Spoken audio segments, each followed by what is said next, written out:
All right. All right. Thank you, everyone, for joining the session. This is very exciting. Hope everyone and your loved ones are staying safe. My name is Arvind Neelakantan. I'm the head of technology for Unity India, and I specialize in film and animation. I'm also joined by Siddharth Bolurkar, who is the senior technical specialist at Autodesk Media and Entertainment. And today we're going to be talking about creating animated films using Unity, or to use the more fancy title, showing you the anatomy of how you can create a animated shot using Maya and Unity. So before I get started, I want to get to know all of you a little more.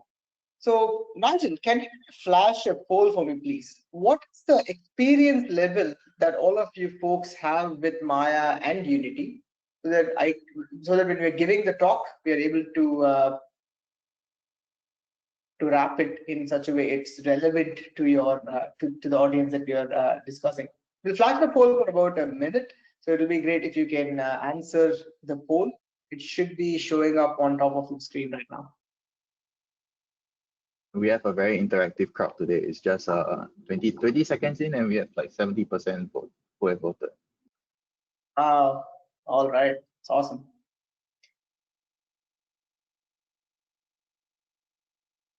I think we can close the poll in probably another 5 seconds. Yeah, I think that I already love the audience. They are super interactive and very responsive. I love it. Okay, so I'll close the poll now. All right. So I'm seeing the poll right now, and it looks like a lot of folks, 62% of you to be precise, have less than a year experience using Unity, and there's about 15% who have about a year or two experience with this, and 12% between 3 to 5 years, so 11% who have over 5 years. So considering the majority of you folks are pretty new to Unity and this workflow, I will kind of try to keep it a little simple and going into a lot of technical details. But I think this will also be very helpful for all of the other folks who have more experience with this pipeline and with Unity also. So with that, let's get started. So what you'll hear from me and Sid today is some introduction about what exactly has happened since last year with Unity in particular. I will also show you a couple of productions that have been made within Unity, titled Heretic and Windup. There are also a lot of productions made by the Unity community also. I'll show you some examples of that. And we'll get into some behind the scenes about how Heretic and Windup were made. In fact, more specifically, we'll go into Windup more deeply. And a little bit of what Unity is all about today, and then we'll get into Q&A. So I want to start with a short introduction, bringing you all up to speed on what has happened in the world of Unity and Unity productions in the last year. We have a lot of new updates to bring you in the area of technology that we are developing. And we have made huge advances in graphics. Specifically, our high definition render pipeline, or HDRP, is now officially ready to be used in production. This also includes our node-based VFX graph and VR functionality. And for folks who are unfamiliar with HDRP, or the high definition render pipeline, it is designed specifically to produce high-quality visuals with ease. We're also working on real-time ray tracing using NVIDIA's RTX card, which is a game changer for future productions at higher quality. We also made an incredible acquisition of Artomatics and Art Engine, which allows you to have AI-assisted artistry. And in animation-specific packages, we also have some really great news. We have released a recorder that allows you to record video, audio, image sequences, animations, and geometry directly from within Unity. We also released our AOV, or render process record. And we also work to make sure that you have a seamless and smooth round tripping between Unity and Maya through Alembic, USD, and FBX file formats. And all of this happened just in the span of last year. In terms of internal production, we have an internal productions team where we have been creating films using Unity for several years. These are some of them. Earlier this year, we released a new short film called Heretic, which was entirely made with Unity. And I'm going to talk about this film, but before I do that, here is a short clip from that movie. Now the entire movie is too long to play here, so I'm just going to play a small section from it so that you get a gist of what that movie and the render quality is all about. And you can of course watch the entire movie online.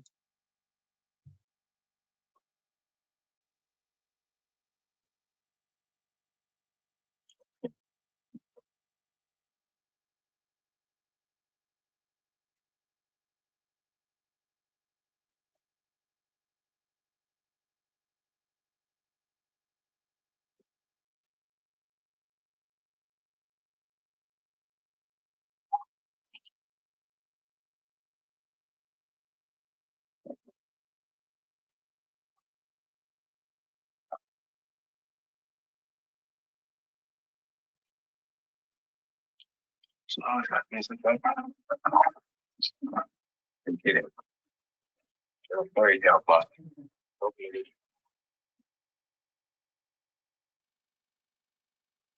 going to stop right there. This is the second part of it. There's kind of a little bit of spoiler here. I believe the audio is not playing, so I'm just going to talk over it. There it is, the last one. This is a spoiler, so it's okay. You know,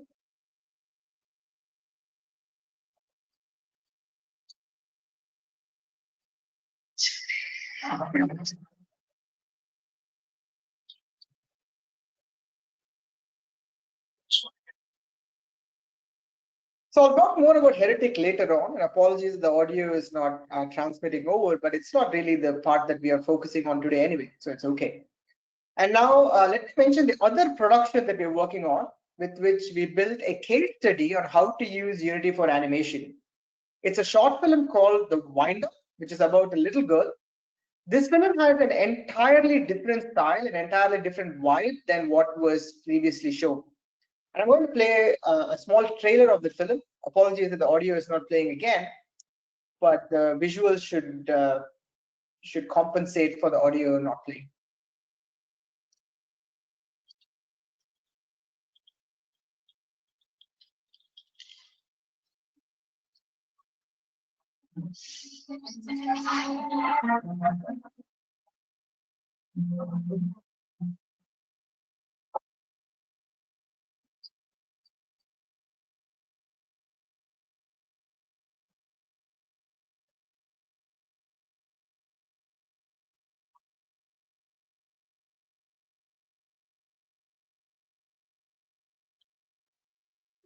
So these are two internal productions that we made last year. I will talk in great detail about Windup and how we made it, including things like what are the assets, what are the models that we use, how we made the animation. In fact, that is the meat of what we're going to be talking about today. Before I do that, let me also walk you through some of the productions that we have made that was made by the Unity community. So let's start with the project that was made in India, which is where I'm from. Pure Imagination Studios, along with Zebu Animation Studios in Bangalore, make a lot of Lego content for TV, web, and theme parks. And they make these small short films for COVID PSAs to encourage people to keep washing their hands and keep clean. Now, Zebu Animation work on a traditional offline rendering pipeline. Showing them what they can achieve with Unity, we work with Zebu for little over a month to onboard their team to a real-time rendering pipeline. And in fact, you can find these videos on YouTube also. Another example is from Bwater Animation. They had this project where they had to make a 26 episode animation with 26 different sets with different locations in the world. And at the same time, having high quality fur for the main characters. So it's like Zootopia meets Indiana Jones. The idea to be able to produce this with television animation budget was to do all of the background sets in Unity and then render the main characters in an offline render engine. And last year they were right in the middle of production. And today their season 1 is finished. They were on time, on quality, and on budget.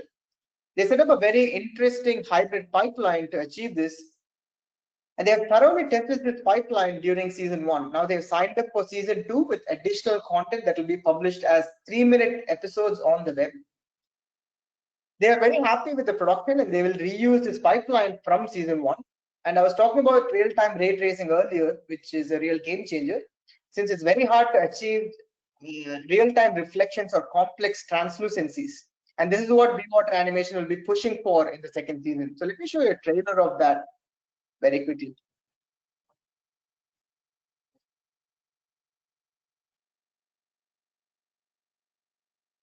Here you can see that there's a variety of sets. All around the world.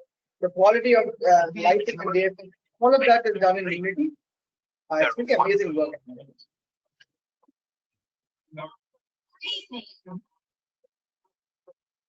Place on the pretty. Switch over. Another example is the folks from Studio 100, which unfortunately had some organizational changes last year. They got back together to form a new studio called Hudada, which was earlier this year, in fact.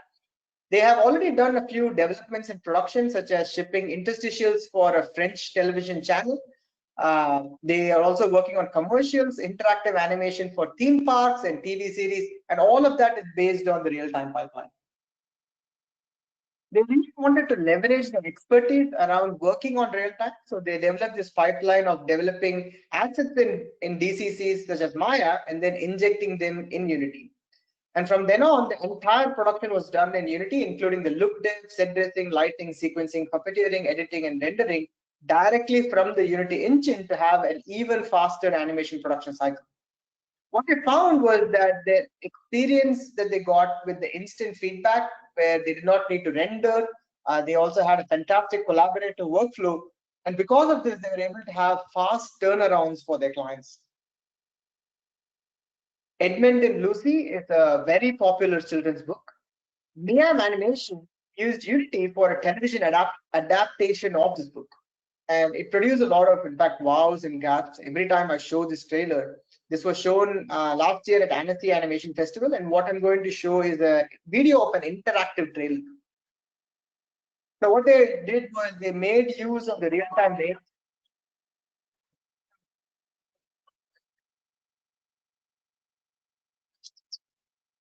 And you can see that in real time, they're able to change the camera angles. They're able to change the layout of the movie as it's being shown. They're also able to change the set. They're also able to change lighting in real time.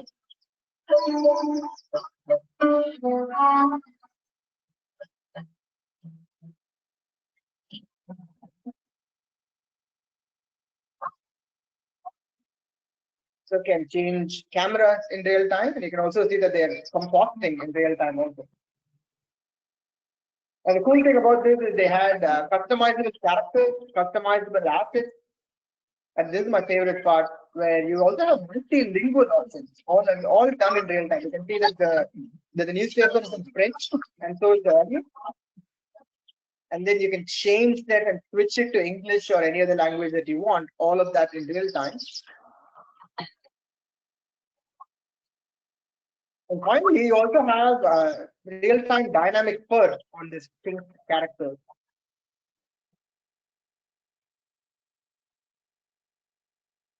So when the training was shown last year, they got their production greenlit with 52 episodes of 12 minutes each. They started production this March. This is the latest from our community. This was from IV Studio. Now, the creative mandate for IV Studio was to produce 4 heart-pumping video game style versions of their Nike athletes, who they call Nike avatars, and they had to get them done like yesterday. And it left itself to animation development and production tools using Unity. So they had to jump straight from storyboards that they pitched in full fidelity to all of that done in just a couple of weeks. And because of this, they skipped quite a few steps during their normal process, which would have included like animatic and some early looks of the animation, the client and whatnot. And they just directly jumped from storyboard to a full fidelity pass. And all of that was done in 2 weeks, which is pretty incredible. The last example I'm going to be showing is Autodesk Animation. In fact, they just announced an augmented reality-based experience that is coming out. It's going to be called Big Fix Up. You'll be able to bring Wallace and Gromit right in your life, and you have to help them solve a mystery. They're users of a product that we announced last couple of months ago called Mars, which is a framework that lets you create animations that are spatially aware. So when you want to develop a story for augmented reality, you have to make it adapt to your environment, which is pretty hard to do. So Mars allows you to test this under various environmental conditions and also makes it react to environment conditions. So definitely check out Mars if you're interested in creating augmented reality storytelling or augmented reality based animations. A big leap that we made last year was with digital humans, like the ones that you saw with the Heretic demo I just showed you earlier. Now we have everything in Unity to help you create this. Now this girl that you see here is not the developer of this digital human. It's actually one indie developer and he created his own girl. And you can see that the quality that you get here is thanks to the real-time ray tracing. As you know that something like ambient occlusion is very important for your face, especially around the mouth and face. And it's difficult to calculate ambient occlusion using traditional techniques in real time, which is then solved through ray tracing. And what's impressive is that all of this is not just with still images. They work with a company called Deform Dynamics, who have a plugin for Unity that helps you simulate real-time clothes and hair. Now, these videos were captured live on the computer of this indie developer, and all of the simulation is happening in real time for both hair and fur. The developer then used the iPhone 10s or iPhone X face recognition capabilities to capture the facial features also in real time. So I really like how very diverse all of these productions are and how different each of these art styles are. There's so many productions that happened in Unity this year alone, but I just wanted to highlight a few that I thought were pretty cool. So now let's get back to Heretic. We have driven quite a lot. In fact, we have a drive within Unity to improve our technology and create our own productions. And with Heretic, we really wanted to explore hyper-realistic high-end graphics. We also wanted to explore the film pipeline within Unity. We have had for many years now, and we keep building on top of what we already have. And in this production, we wanted to introduce a digital human in a short film, and we also wanted to explore VFX driven characters like the one that I showed you earlier. A little bit about the team. There were about 12 Unity employees. We also had a few freelancers and vendor companies. Most of the freelancers and vendors were used for motion capture, 3D capture, and data precision for the printer. In fact, there's a lot more information about it if you can go to unity.com/theheretic. You can also watch the complete 7-minute film right there. We were also very keen to share the learnings and the tools that we use to develop this throughout the production. And we have already released the digital human package with which you can see how we put this digital human together. I'll very quickly show you how the package looks directly from within the Unity editor. When I was a kid, my dad used to say, don't let anything stand in your way. And told ain't clear. Let them see ain't clear.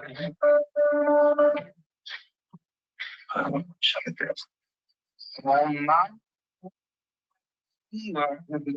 are you clean?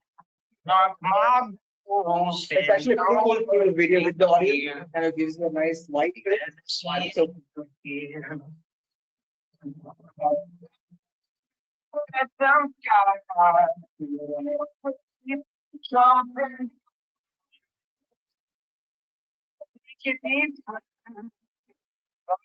and don't stop the DA.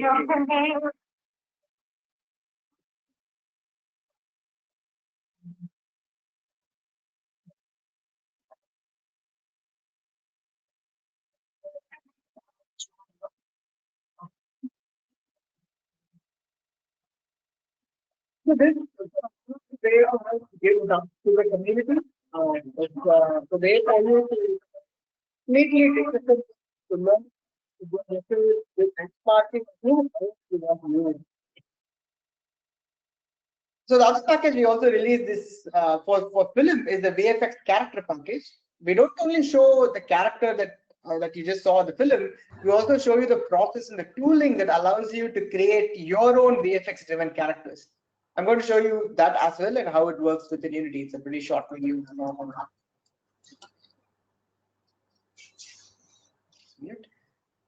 So what you're seeing here is the VFX driven character.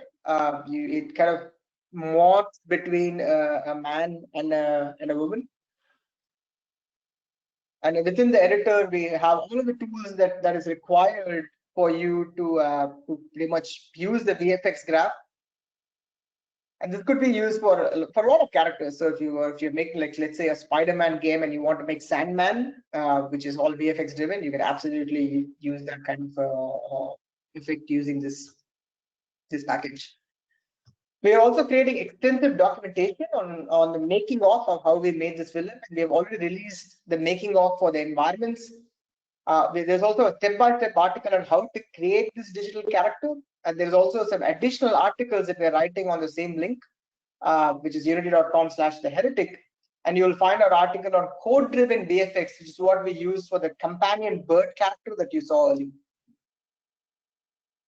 We're also working on an article dedicated for Philip, which covers on how we made our camera, how we made our animation, and what it means to edit in Unity. And at the same time, all of our teams work remotely. So we're also working on an article where we show how we work remotely to capture dailies, our communication tools, and the review tools, and all of that will be out very, very soon. So that pretty much wraps up Heretic. Now let's get into Windup, which is our meat of what we were talking today. Now, similar to Heretic, our production was all done remotely, and it spanned 3 different continents. It was distributed across China, USA, Canada, Sweden, France, Spain, and Germany. And there was a total of 7 Unity employees and 9 freelancers. The first thing we did after the script was in place was that we blocked the environment where the action is taking place. And in order to quickly build the scene and the visual framework of the whole story, our scene design begins with the game making layer. We drew a rough map and then we set the scale of each scene. It took us about a day or 2 to do this, but we saved a lot of time on set design in the previous. Now let me show you a video of that, which is pretty funny. Now the character here is mapped on a game controller. This allowed us to explore the environment, and we didn't have to decide our camera and our frames based on the traditional way of storyboard. So instead, what we were able to do was find how our distancing worked, what are some of the interesting places within this film. With this, we are also able to make a very rough prototype of the film with this level of quality. This is, of course, not the final asset, but it helped pre-visualize the entire movie from start to finish. When we had done that, we then kicked off the process of getting to the final quality of the movie, which included look dev through rendering. A lot of things gets done in parallel, such as when the content gets created in Maya, we replace them in Unity, or when the shading library was being prepared, we did the look dev, or when we started with the lighting early on, we worked on the cameras and made it all parallelized. Now for this project, we edited the film in 2 stages. We broke down the film into 2 scenes and we worked on them separately. We rendered these scenes out with all of the final posts done and assembled the entire movie in Premiere, where we also dropped the audio. We then rendered the final movie with the audio. Now, in terms of visuals, nothing was touched outside of Unity. The final pixel was rendered out of Unity, but it was just assembled outside. In binding this piece, we really needed to use bones as much as possible. And then the final animation, we exported that as a FBX bone file from Maya and put it inside the Unity timeline. For this particular project, we were very fortunate to work with Victor Vinyals, who is kind of a legendary rigger, if you think about it, and he has a wealth of cartoon animation rigging experience. And for Victor, using the Unity engine to make real-time animation was a very interesting attempt. So now let's get into how you can set up your rig using Maya. So I'll pass on the presentation over to Sid. Sid, it's all up to you right now. Let me just switch it over. Let's see. By the way, a lot of we have a Q&A session at the very end. So we'll answer all of your questions when we get to the end.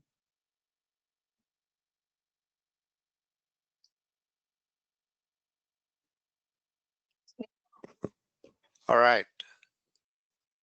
Second to get set up. All right, and good afternoon, everyone, from wherever you're dialing in. I hope you guys are staying safe and staying well. My name is Siddharth Bulurkar, and I'm a senior technical specialist with Autodesk Media and Entertainment, and I'm based out of Singapore.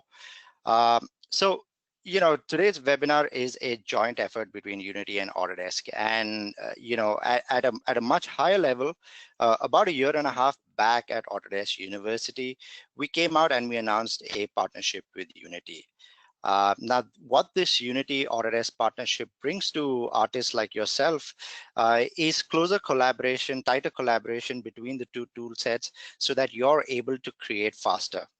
Now, in the next 20 minutes or so, I'm just going to take you through some of the workflows that we built into Maya to allow artists like yourself to create faster when you're developing your real-time productions using Unity.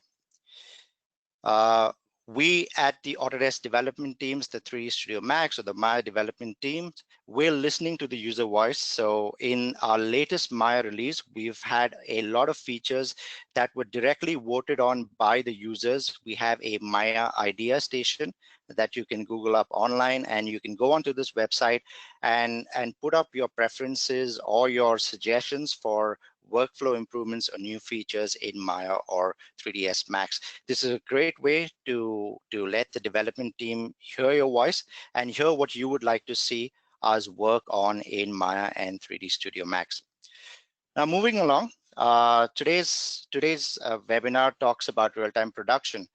But a key component of real-time production is the ability to create assets that are going to be used in that particular production. So Maya's got a ton of improvements, especially those of you that have or are working on older versions of Maya. We've done a bunch of improvements from through the years gone past to make Maya just faster in your day-to-day usage. So one of the first things that you'll see when you kind of kick off Maya 2020 is the stunning new viewport capabilities in Maya 2020. Now, since real-time productions or real-time assets in Unity rely heavily on PBR-based shading models, we have support for those PBR-based shading models. And we've also worked with Unity to support the Arnold standard surface shader, which is the new kind of default shader inside of Maya. So not only does the Arnold standard surface port over to Unity without any loss of data, it also gives you a very high quality viewport experience within Maya itself. So I'm just going to play the short video to show you some of the viewport capabilities that Maya 2020 brings to your asset creation pipeline. So as you can see, you get full support when it comes to reflections, normals, displacement mapping, all of that showing up inside the viewport, just giving you a kind of an idea of what your asset would look like once it goes into the game engine. All the images that you're seeing on screen out here are all done within the Maya viewport. So you can see that it's got some serious strength when it comes to setting up your shading graphs inside of Maya and then taking them over to Unity. So how do you actually get this done in Maya 2020? It's actually pretty straightforward. And I put together this short workflow to kind of illustrate how you can take your asset that you're creating in Maya, get all the shaders set up, get all the PBR based shaders set up, and then take that over to Unity. So what I've got here is this nice looking cache register model that I actually downloaded this from 3D Model Haven. For all credit to Joe Sieber for this fantastic looking asset. And in the Maya viewport, I've just dropped in a Skydome light. It's an Arnold Skydome, so we can get some nice reflections going on top of this model. I'm going to assign a AI standard surface. So we've got the AI standard surface, and we've got a bunch of PBR maps that we can connect on this model. Now I'm going to jump in and apply the diffuse map. So we can see the diffuse map takes effect, shows up in the viewport, nice and easy. We've also got an ambient occlusion map. Now, the ambient occlusion map provides that level of kind of sophistication to the shadows that are falling on the object. So in order to get it to work in a real-time pipeline, we need to blend the ambient occlusion map together with the diffuse. So in Maya, the way you do it is fairly simple. You just pull up a multiply node in the hypershade. We're going to connect the ambient occlusion to one port of the multiply node and connect the diffuse to the other port.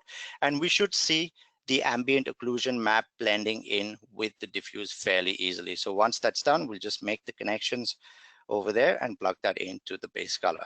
Now, if I just kind of show you the comparison, so that's what it looks like with just the diffuse map, and that's what it looks like with the ambient occlusion. Now, moving along, you have the metallic map, which is fairly common in a PBR workflow. You need to set the color space to raw and just turn on alpha's luminance in the Maya attribute editor. We'll also plug in the roughness map. Now, PBR-based maps can be found very easily across the internet. There are loads of free resources that you can go in and download and set these kind of shaders up inside of Maya. So the last thing I'm just kind of going in through is the setting up the normal map. So I've plugged in the normal map into the bump slot in the AI standard surface. I'm just going to set the color space to raw, and you got to make sure you're using the bump as a tangent space normal. Now, if you're using substance, you might need to flip the R channel as well. So you can just tick that box off, and now you get the normal map taking effect in the Maya viewport. Just to finish off, I'm going to show you how to work with opacity. So that's pretty straightforward. In the Arnold shader itself, we have an opacity slot, so you can plug in your opacity map that you've created in Substance or in your image editing software, and you just need to go ahead and make sure that the transmission weight is set to 1 in the Arnold shader settings. Now, once that's all set up, you get a pretty nice looking asset that's ready to go into Unity. Unity's last update has added support for the Arnold standard surface shader. So this shader will get ported across fairly easily. And if you're working on a hybrid pipeline where you want to do some parts with a traditional rendering solution and some parts in real time, this shader will also work very well with the Arnold rendering that comes with Maya. So if I just go in and fire up an Arnold render view, this asset will render just fine, and also go over to Unity just fine. Now, when it comes to modeling, a lot of us, have access to a lot of free libraries of models that are out there. But we can't really be sure of the kind of topology that comes in with the model. So if you want to do some facial animation and your models, heavily triangulated like that, we now have an automated remesh and retopology solution. But if you want a little bit more control, you can go in and use the quad draw tool inside of Maya. Now, to get that to work, you need to make the mesh a live mesh, and then you can just start setting your vertices on top of your mesh. It's all snapped, so it's fine. You don't have to worry about that. And then holding down Shift, you can quickly create a polygon flow on top of your model.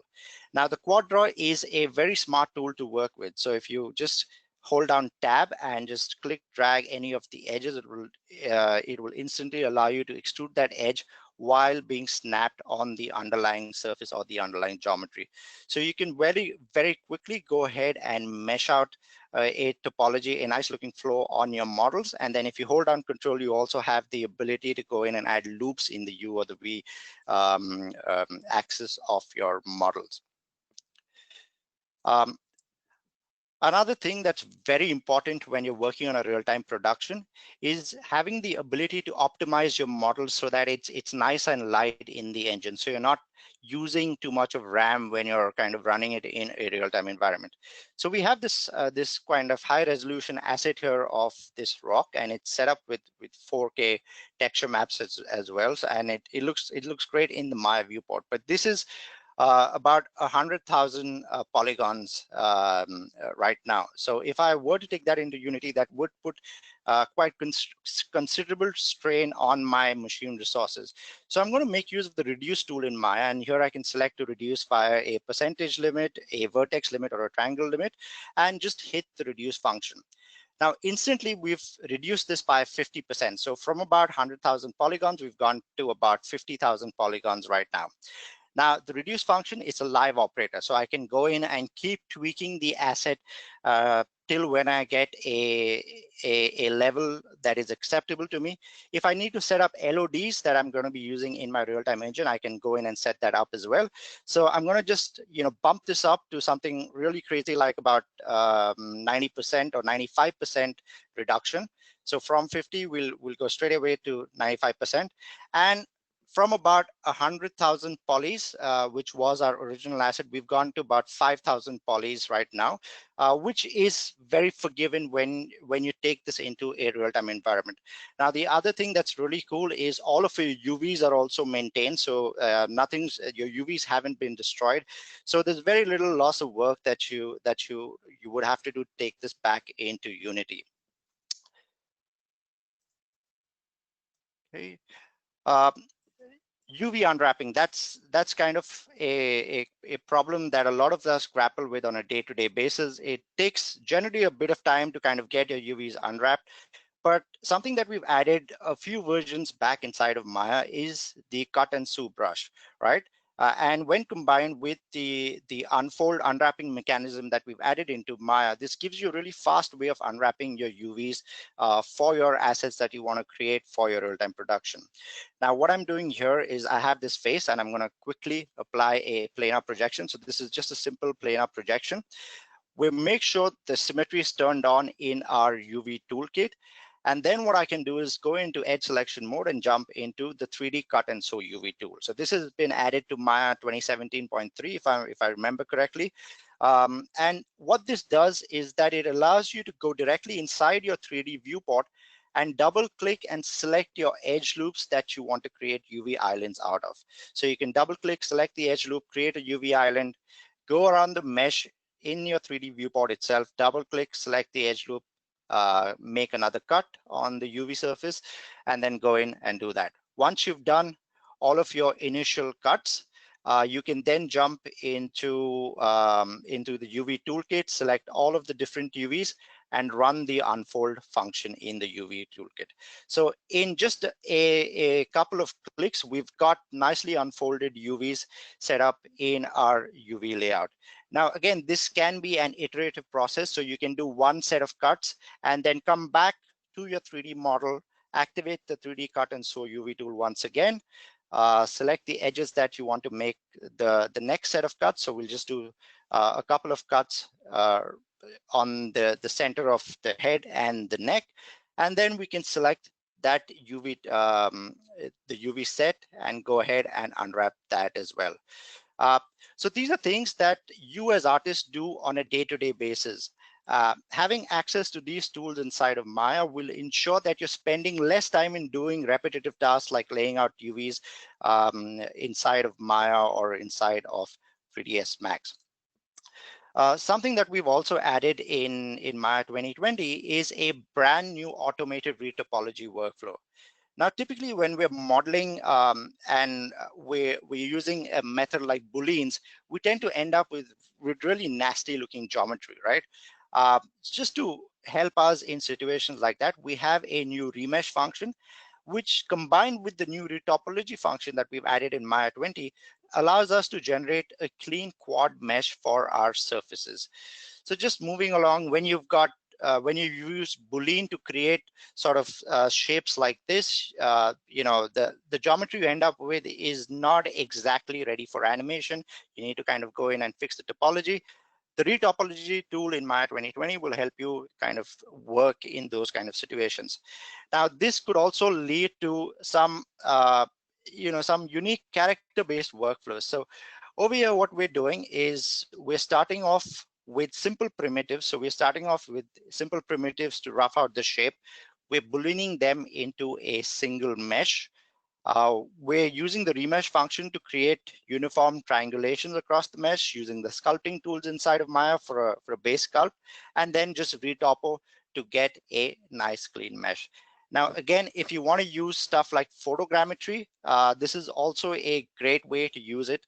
Now, you could use Recap, Autodesk Recap to create your objects using the photogrammetry method. So here we've got different images that we've captured of this giraffe. We've sent it up to the Recap cloud and it's given us a finished 3D mesh.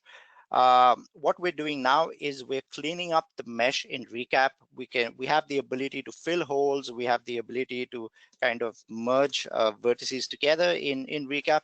Then we're bringing this into Maya, and now we have the ability to either use quad draw. So if you want to do a manual retopology of this mesh, we can use quad draw, or we could quickly use the poly remesh and the retopologize function to generate a mesh with nice four-sided polygons all across the surface of the mesh. So remesh and retopology is a great way to model your 3D assets faster in Maya before you take them into Unity. So we just want to know from you guys, what is your current tool for 3D asset creation? Are you using 3D Studio Max? Are you using Maya? Or are you using the other tools that are out there for 3D asset creation? So we're going to leave the polls open for a few seconds, and we'll check out your answers in a bit. Okay, Nigel, I think a few seconds more. Yeah, we have a very interactive crowd today. It's super fast. So answers are coming in super quickly. That's good. That's awesome. So maybe another 5 or more, so 5 seconds or more. Sure.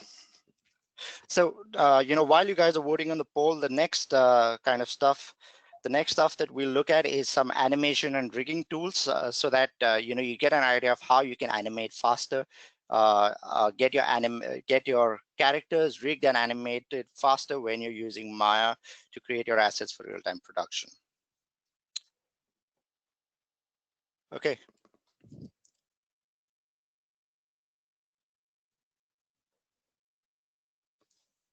That's it. Here's the results from the poll. Yeah. Okay. Hang on. Do I need to? Okay, so we've got 50% Maya, so it's a good thing we're showing off Maya today. We'll also do one for Max in the future, but 17% Max and 30% others. So there's a good chance, the 30% that are using other tools that are out there will learn a lot more about what we can bring to the asset creation workflow today. All right, so animation and rigging. Maya has really been a powerhouse when it comes to animation tools in terms of content creation out there. One of the things that we've added very recently is cache playback, and animators are kind of jumping on, and they're really saving a lot of time when they're animating with the latest versions of Maya. Now, cache playback, essentially what that means is that rather than having to use a play blast to preview your animation, you're able to run your animation at real-time speeds right inside the Maya viewport. Now, this is a kind of a multi-year project that we've gone through since, I think, 2014 or 15, and cache playback is really the culmination of giving artists real-time playback capabilities inside the viewport. So if you're on really old versions of Maya, I'm going to show you how things have changed under the hood so that we can get animation working at really nice speeds inside the viewport. So this is kind of a animation that I'm playing back, and we're getting about 10-11 frames per second, which is not great, right? Typically, if you're an animator, what you would do to preview this animation is to go under the play blast and just create a Maya play blast. Now, to create a Maya play blast takes at least a minute or so, and as an animator, you're doing this over and over again throughout the course of a day. Now, when you add up all of those minutes, it is a lot of time, that you spend just doing a play blast. So we kind of put our minds as to how could we make animators more productive inside of Maya. So in about Maya 2015 or 2016, we added parallel evaluation, where you could go into the preferences and just switch the evaluation mode to parallel. Right now, this made a big difference because now the rigs that were running inside of Maya were able to be parallelly evaluated. So from about 11 frames per second on the scene, we've jumped up to 18 frames per second, which is great. But parallel evaluation also has a few more additions. You can throw stuff onto the GPU. You can multi-thread, different parts of your rig. So in Maya 2020, what we've done is we've introduced cache playback. Now, cache playback is essentially this button on the bottom of your screen. So you can just turn on cache playback. Once you turn on cache playback, the cache will fill up on your timeline. So you get this blue bar that fills up the cache. And from about 18 frames per second, I'm going to jump to 50, 60 frames per second on the scene. Now, obviously, you want to see this in real time in 24 frames per second, so you can go into the playback speed and just clamp that to play every frame max real time and see your animation playing back in real time on the viewport. Now, this is not a simple rig. This is a production quality rig that we've used for some of the Maya promotional material. So it's a rig that's got squash and stretch, bendy arms and legs, and all of that thrown in together. So cache playback is something that's really helping the animators get kind of more productive when using Maya. Also in the latest updates, we've also added support for dynamics. So you can now cache your dynamics and image planes as well when using cache playback. Now, for those of you that need to rig up your characters, you need to set up a rig, animate your characters, take them into Unity. There's a bunch of things that can help you get your work done faster. Now, typically when you're drawing your joint chains inside of Maya, you would typically go into the create joint tool, go into the right or the front views, and start to draw your joints. After you've dropped your initial bunch of joints, you then go into another view and kind of position the joints inside the mesh so that they're right inside the mesh or in the position that you want them to be. Now, in about Maya 2016 or 2017, we've added this feature that actually allows you to automatically place joints inside a given mesh.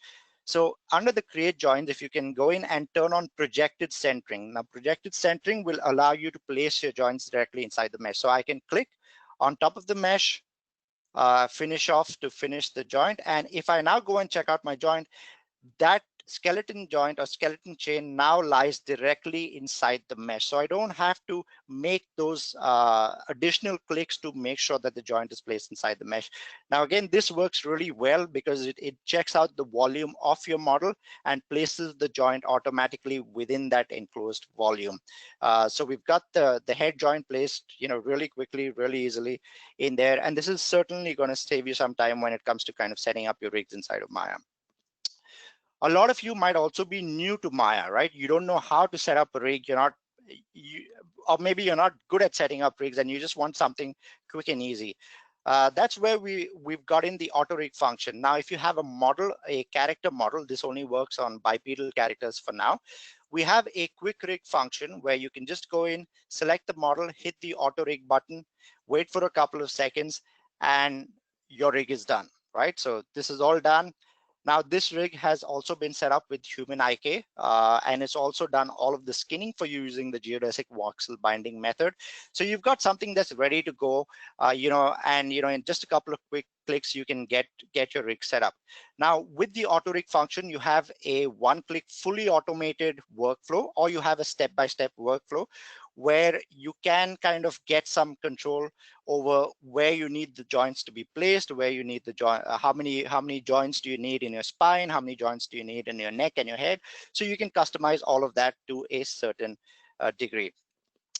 Now, once you've used the quick rig function, you also have access to the Rococo motion library. So in Maya 2020 update 1, we've added the Rococo motion library. Now, this is an online library which you have access to directly inside of Maya to a vast variety of motion capture data, right? So if you want to create your animations, you can jump into the Rococo library.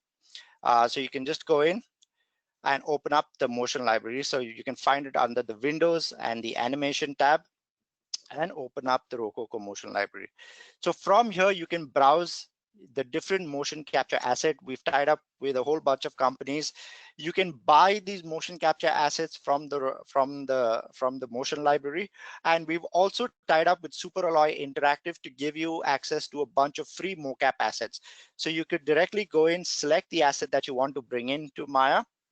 So you've got a bunch of $0 assets that you can use over there. And once that's saved to your library, you can download the mocap file. Give that a couple of seconds, import into Maya. So it directly brings the mocap file inside of Maya. And to retarget that to your character, all you need to do is go into the HIK setup and switch the source to go into the control rig or the motion capture rig. Once that's done, using the HIK system that Maya has, we're easily able to retarget motion capture data from one rig to another fairly easily.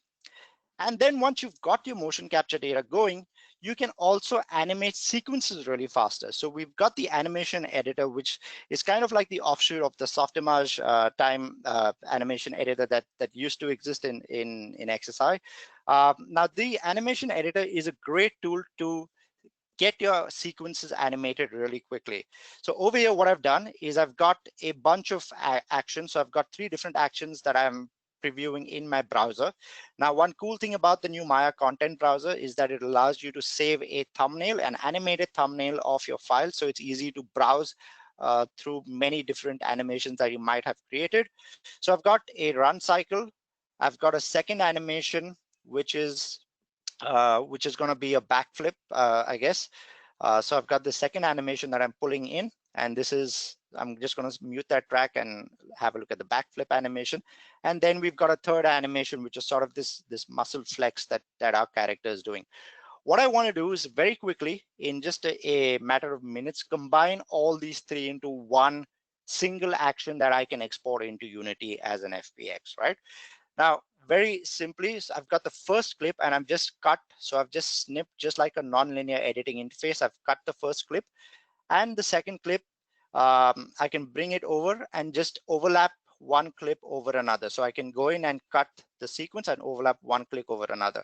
Now, if I kind of just check this out, there is a bit of feed sliding that is happening because both the animations are not in the same point of the scene. They're not in the same part of the scene. So what I need to do is match the position of the 2 animations together. So I could do that very easily by just dragging the clip out, select a body part as our matching reference, select the clip, go into the match and match that to previous. Now we've got a perfect match between the 2 clips and we've got a perfectly blended animation.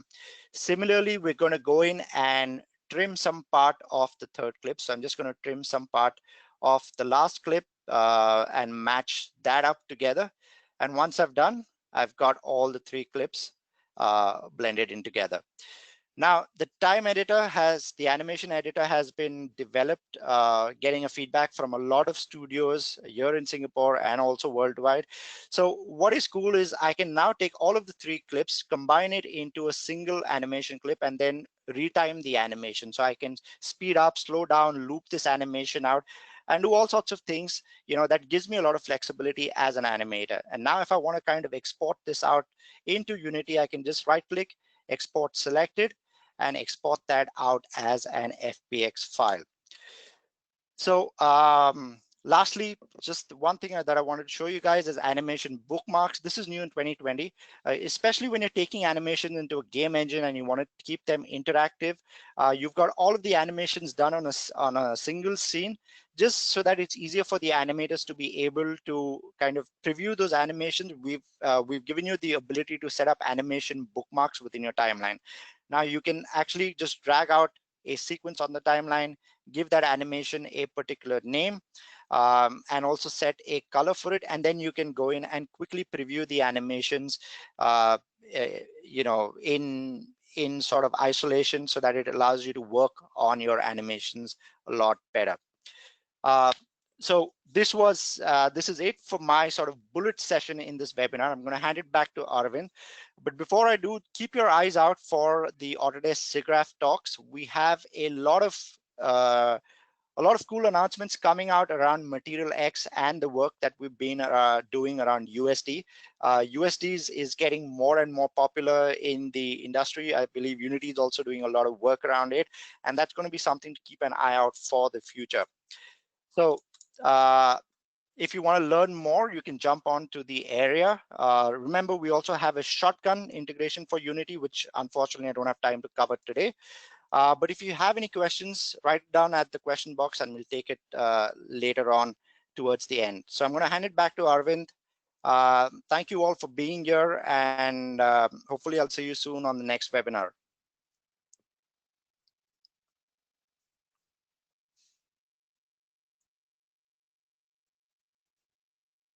Thank you, Sid. It was a very in-depth, detailed talk. Really appreciate that. So since you're running, it's like I'll just quickly go through once you've done your work inside Maya, what are all the workflows that you need to get inside Unity so that you can now see the rest of the movie, which is the entirety of the movie inside.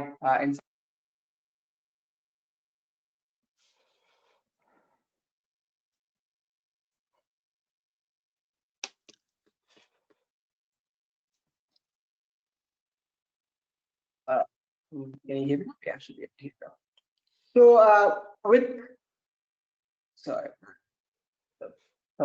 Yeah, so with only a few simple animation actions, rigs, you can directly import that into Unity engine. Then in real time, you can see the effect, which in a traditional animation process often needs a few days or even a few weeks if you want to see it in the final render quality. And in Unity, animators see not only the animation, but they also see the lights, special effects, later effects, and whatever else that you want. So right here, you see the character, which is imported as an FBX file. You just drop it on the Unity timeline, as it is done right now. So you have the run cycle, you just drop it in there. You also have the run cycle of the hair. Then you just click on play, and then on the right-hand side, you have the game view, which shows you the final render quality that you're going to be getting. And all of that is in real time, as you can see. Now, within Unity, we have pretty much all the necessary tools for you to create skin, hair, fabric, and whatever and whatnot. We have different settings for you to create your own hairs, just managing transparency, the different levels of hair cards that you want to be having, and so this approach made it easier for teams to work together, and also enables you to work on a larger format. So what we have developed is a very small tool for this production, which shows different locations. Now, the unit of production is one location and one lighting scene. And here you can see there's a hospital day and a hospital night button. You can see right here. So when I open up the hospital night, 3 scenes open together, which is right here. One of them for the set, one of them for the lighting, and one for the animation. And if you open up the hospital day, the same set that was previously open will still remain, while the lighting scene will get just switched to denote a daytime scene. So all of these sequences are isolated. So if your production crew is distributed around the world, especially at this pandemic time, you just have to upload this part of the project and you're done. Within Maya, we are also able to build a modular asset library. You don't want to bring in the entirety of the set that you built in Maya into Unity. It's better to just build these modular assets.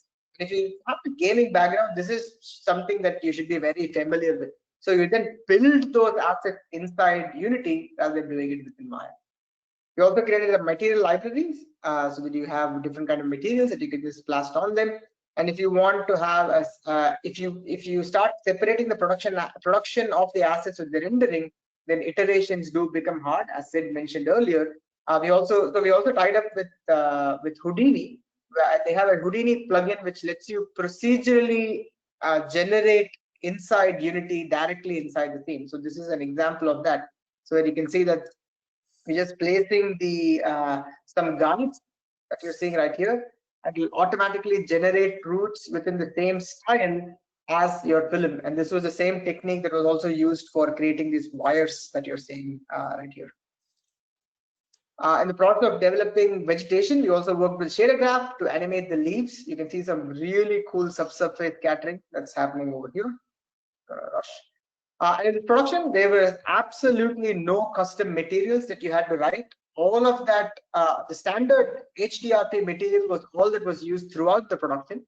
So, for example, the carpet, the floor, all of them were just using the default HDRP material. You can of course change the set, the background, the color of the desk, and it's all something that you can see changing in real time. So here I'm just changing the color of the desk, making it more redwoody. And all of that is just I'm just seeing it and previewing it in real time because that is the final quality that I'm seeing. And for frost that you saw in the trailer, we use the shader graph functionality, which works in tandem with the timeline. So you can see as I'm moving the timeline, the frost, which is a shader graph, kind of moves along with it. So for lighting, we also made a lot of progress. In real time, you can turn off and on the lighting, which is a no-brainer. You can go further, such as changing the direction, change the diffuse, FX specular, or dimmer the entire contribution of the light. You can also change the penumbra of the shadow if you want, and also change the softness of the shadow if depending on the, I'd say, the weather conditions, the climatic conditions within your scene. Same thing applies for volumetric. The only place where we used Alembic was in tiers. The Alembic is of course a cache, it's very heavy. So the only place where we use is for the tiers of the product. Which I'm kind of giving away the end, I guess. But that's the only place where you see the tiers itself. Now, all of this production, I think I'm almost coming to the end. All of this was done on a regular commercial grade laptop. It was not a very big spec, as you can see. There's 32 GB of RAM with NVIDIA GTX 1080 and just Windows 10. So that's and of course Intel Core i7. So it's a commercial grade laptop. You don't need to have a heavy duty laptop in order to do any of this. So now again, it's your turn. You should be able to, you have pretty much all the things that you need in order to figure out how to create an entire animated movie by creating the assets inside Maya and then doing the rest of the things, from lighting to editing to puppeteering to audio editing and compositing and whatnot inside Unity itself. Just quickly, as Unity, what we have today is we have released the 2019 LTS version. HDRP 7.4.1 is production ready, and there are also a bunch of packages that are specific to cinematics, such as Recorder 2.2, AOE Recorder, Alembic Cinemachine, and there's a lot more to come. Someone asked the question, how can you learn all of this? Of course, you can go to Area, which is just what Sid mentioned. There's also a full free real-time animated storytelling content, which is available on Unity Learn channel. It's about 20 hours of a course, a free course that you can learn, which goes in depth about how you can create an animated animated film using Unity. So I think we're already done with the polling, and that's about it. So with that, we come to the webinar. Thank you so much for everyone who attended this. And I think we ran a little bit over time, but we're open to questions right now. Yeah, so we will go through the Q&A questions over here.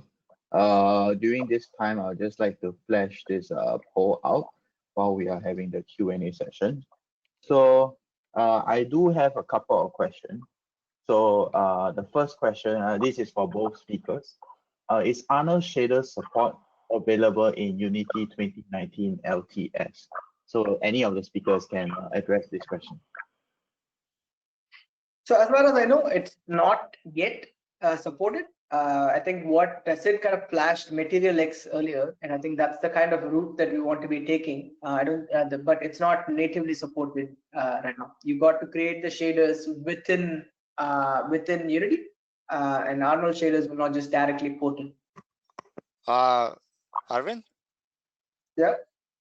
Sorry, I think Unity 2019.3 added Arnold shader support.